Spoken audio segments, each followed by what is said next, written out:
You're watching TVS News at 5. It's Monday, March 14. You're Mitako Salit, and let's begin with our top story. A SARAWAKIAN couple perished in a freak accident, believed to have been electrocuted in their rented flat in Cameron Highlands last Thursday, was safely laid to rest at the Christian burial site in SHAH. Among those paying their last respects to the couple include State Minister for Women, Childhood and Community Wellbeing Development, Dato Sri Fatimah Abdullah. In her Facebook update this morning, Fatimah revealed that she attended the couple's burial ceremony and extended her condolences to the family of the deceased. Both victims hailed from Sarawak. Fatimah also disclosed that the three surviving children, aged 2, 4 and 10 years old, would be returning to Kuching and will be under the care of their relative, who would act as their temporary guardian. On Thursday, the husband and wife were found dead, believed to be due to electrocution in their flat unit bathroom in Taman Puncak Tringkap, Brinchang on Thursday morning. Preliminary investigation found burn marks on the palm of the 35-year-old wife, who was believed to have been electrocuted when she went to help her 46-year-old husband, who was showering using the water heater when the incident occurred. The couple's 3 children were unharmed in the incident.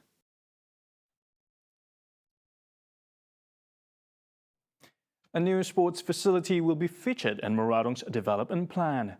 The 2.8 million ringgit basketball stadium, equipped with modern facilities, has entered the second phase of the construction. And once completed, the facility would serve as an avenue to cultivate young talent as well as to foster better relations between the constituents through various activities.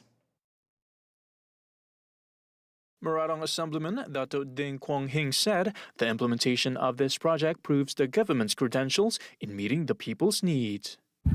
Stadium bola keranjang Bintangor sekarang sudah masuk fasa 2. Fasa 1 sudah siap. So fasa 2 is ongoing and is progressing well. So hopefully dapat siap bulan April atau Mei, nanti boleh sambung fasa ketiga untuk siapkan semua struktur di. Therefore, Kwong urged the support and cooperation of all parties so that the implementation of the project worth 2.8 million ringgit will run smoothly and finish according to schedule. Additionally, the Bintangor basketball stadium will also be a place to produce more young talented athletes in the field of sports as it provides a comfortable infrastructure. The project allocation distributed through the Rural Transformation Program of the Muradong Dun was approved by the Premier of Sarawak, Dato Petinggi Tan Sri Abang Johari Tun Openg. The implementation of the National Digital Network, or Jendela Phase 1 in Sarawak, will help drive the state government's aspiration to achieve developed state status by 2030. Therefore, it is important to provide digital infrastructure, which is extensive and of quality, to support the state government-driven initiative, especially in the implementation of digital economy, such as the SPay Global e-wallet application and the Kuching Smart City. Malaysian Communications and Multimedia Commission MCMC Sarawak Director Adiman Ajam said that several strategic action plans by the state government, such as the Sarawak Digital Economy Strategy and Post-COVID-19 Development Strategy 2030, were a catalyst for success. In November 2021, the federal government announced an allocation of 4.09 billion ringgit for Sarawak to implement Phase 1 of the Jendela initiative to expand and improve broadband services and also for the transition to 5G technology. The Phase 1 of the initiative involved 4 main components, namely the expansion of fiber optic coverage to premises, the construction of new 4G towers, the upgrading of transmitting stations to 4G technology, and the provision of broadband services through satellite technology.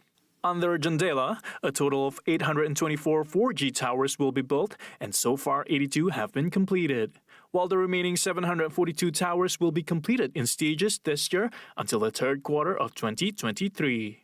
Moreover, 2,400 transmitter stations have been upgraded to 4G.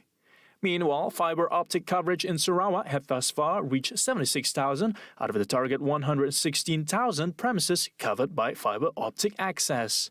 As for broadband services through satellite technology in areas previously not covered, he said that 523 locations were planned under Jendela Phase 1, of which 464 locations have been covered, while the rest would be completed before this May.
Welcome back. The Keluarga Malaysia Education Tour program, organized by Yayasan Prihatin Nasional, can help realize the aspirations of rural students to further their studies at the tertiary level. According to statistics from 2016 to 2021, there were 50,000 SPM graduates who weren't able to be given a second chance to pursue their higher education, in which the education agenda has always been one of the government's main priorities in helping the people, and various policies and initiatives have been implemented to achieve the goal. The Prime Minister Datuk Seri Ismail Sabri Yaakob said the tour, which took place in 50 different localities throughout the country for 2 months, should be fully utilized by rural students. Through this tour, which is a continuation of the previous Bumi Putra Education Tour program, the program also welcomes the cooperation of various parties, including government agencies and private sectors. Fokus kita adalah untuk membantu keluarga-keluarga miskin, untuk membantu pelajar-pelajar daripada kawasan luar bandar pedalaman. Dari segi pendidikannya, dari segi fasilitasnya mungkin tidak mempunyai padang permainan yang sama rata dengan pelajar-pelajar yang berada di mana-mana besar. Jadi dengan adanya program pendidikan jelajah ini, patut kita boleh melihat pelajar-pelajar yang sedikit ketinggalan akibat daripada status keluarga mereka dari segi pendapatan dan juga dari segi kedudukan mereka. He said this during the JPKM at the Pahang state level on Sunday. According to Ismail Sabri, this program can also help qualified students who experience application problems in the past.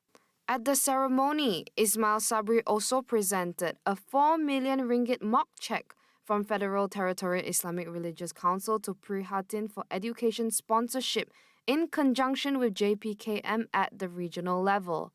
as well as 1 million ringgit each from Unitar International University and Petronas Foundation.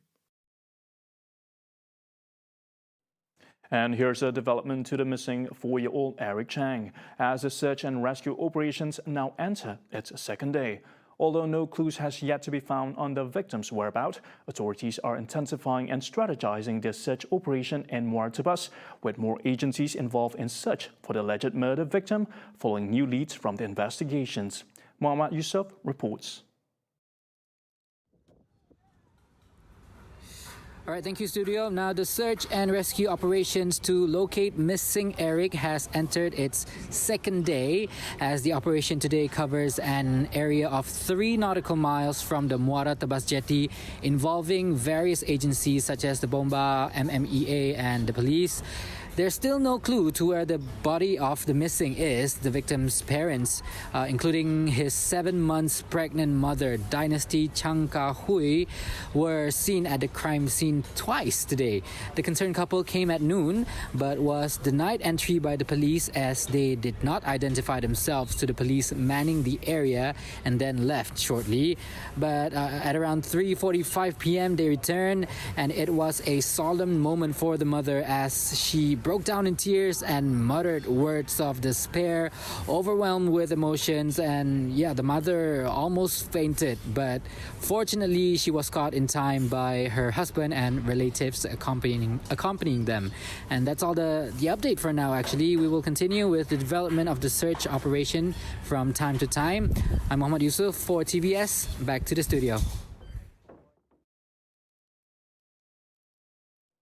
Thank you, Yusuf.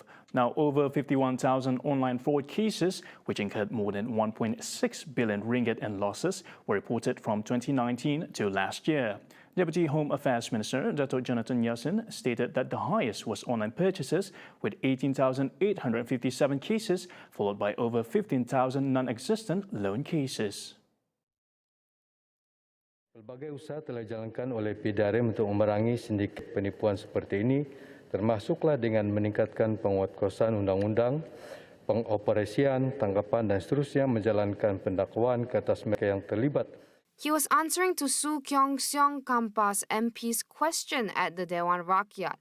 Jonathan said the PDRM also created the CCID Scam Response Center, where members of the public could obtain information and validate calls for doubtful transactions. He said the police are planning and investigating studies, as well as reviewing laws to ensure they are relevant to the current development issues. Additionally, the Consumer Protection Act 2007 would be under review to make sure it could curb all types of crimes taking place in the country.